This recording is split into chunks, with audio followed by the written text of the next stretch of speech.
Hey everyone, Roman Prokopchik here. So, although not necessarily in the mainstream media, not as much, but the war in Ukraine still goes on. People are losing their lives. Civilians, unfortunately, are getting wounded and killed. So, this is kind of the news of the day. What's going on? Ukrainian forces shoot down 11 of 16 enemy kamikaze drones overnight.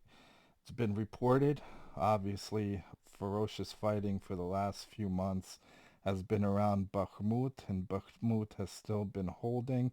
It's not been taken by Russian forces. Unfortunately, it's slowly and slowly getting encircled, but Ukrainian forces are still holding on to the city.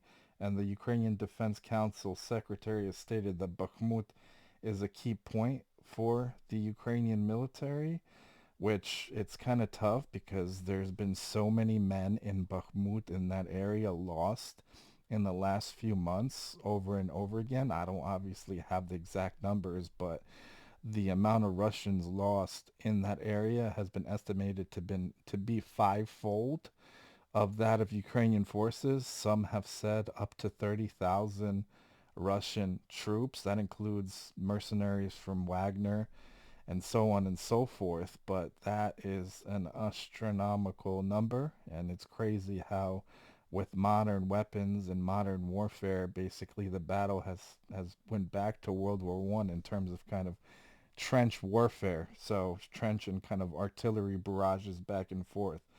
So Russians basically go all in near Bakhmut.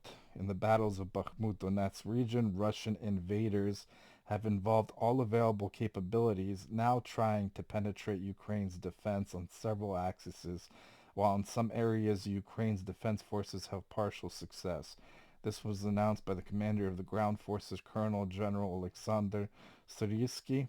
According to the commander, in an attempt to break through the Ukrainian defense lines and advance deeper into their battle formations, Russian forces are conducting offensive operations along the entire eastern front line.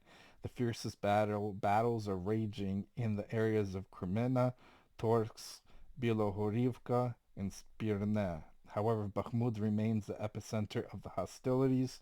The battles for the city continue. Russian forces have employed all its forces and are trying to break through our defenses in several directions and completely besiege the city, Syrskyi said. According to the updates for the ground, firefights are going on in the northeast and south of Bakhmut. An explosion was reported near a Russian military base in Crimea.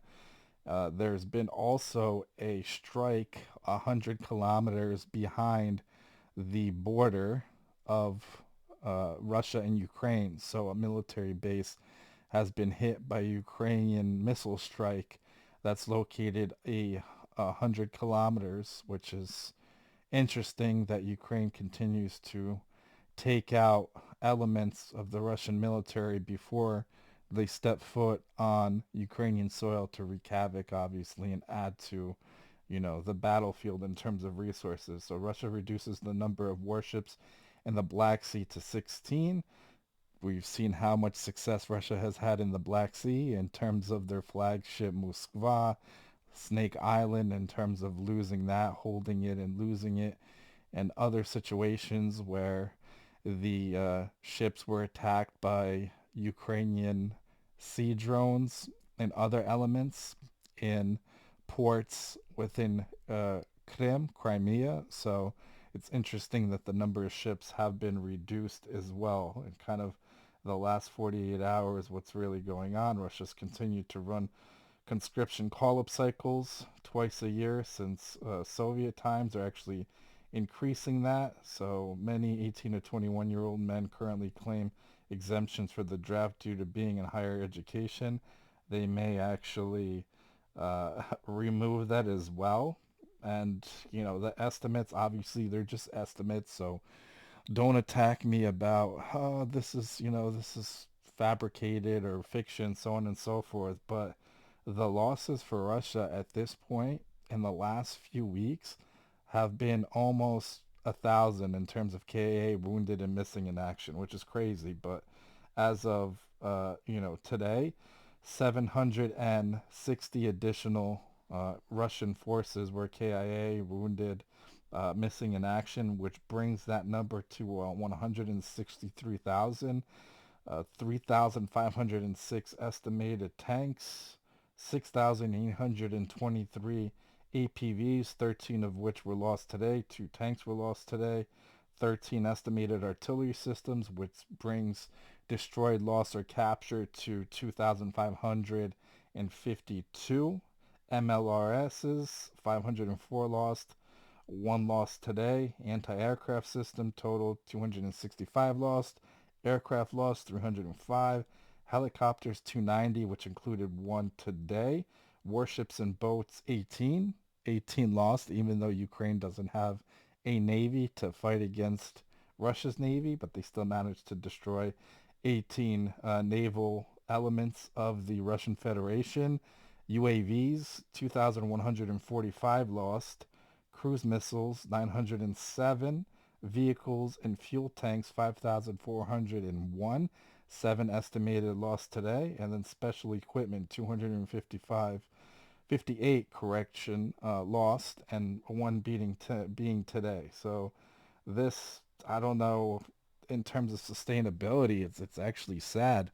The people getting conscripted, trained for a week or two, and thrown into the front lines, some of which don't have military service. It's really sad to see, because what are they actually fighting for? They're just getting thrown in, on behalf of a dictator, and nothing more, nothing less. So it's how much longer can this last before the Russian people actually stand up and potentially do something? I feel like a lot of the Russians that were sensible, that were more tolerant, more favorable of, anti-war and backing Ukraine, have left the country, or overseas, including those 600,000 or 700,000 military-aged men that kind of escaped the country before that initial call-up was done by Russia. So I don't know how much longer, how many more losses have to be undertaken before either there's a overthrow of the regime, there's some kind of tactical stall or stalemate, somebody coming without any preconditions to the bargaining table, which obviously Ukraine has made it clear that we're not talking unless Russia removes all troops and, military equipment and hardware to pre 2014 borders. So, hopefully this conflict, this war ends soon, but it's crazy what's going on. Obviously, there's conflicts all over the world and things of that nature. Bad things happening everywhere, but me being of Ukrainian descent, having 5 family members in the Ukrainian military, currently born in Ukraine, immigrating to the US in 1990, it's something I want to continue to shine light on, because there's a lot of misinformation and propaganda, and a lot of now, hate towards Ukraine, where a lot of it is just fabricated and just nothing but fiction. So I appreciate you listening and hearing me out. Slava Ukraini, Heroyam Slava, Slava Nazi,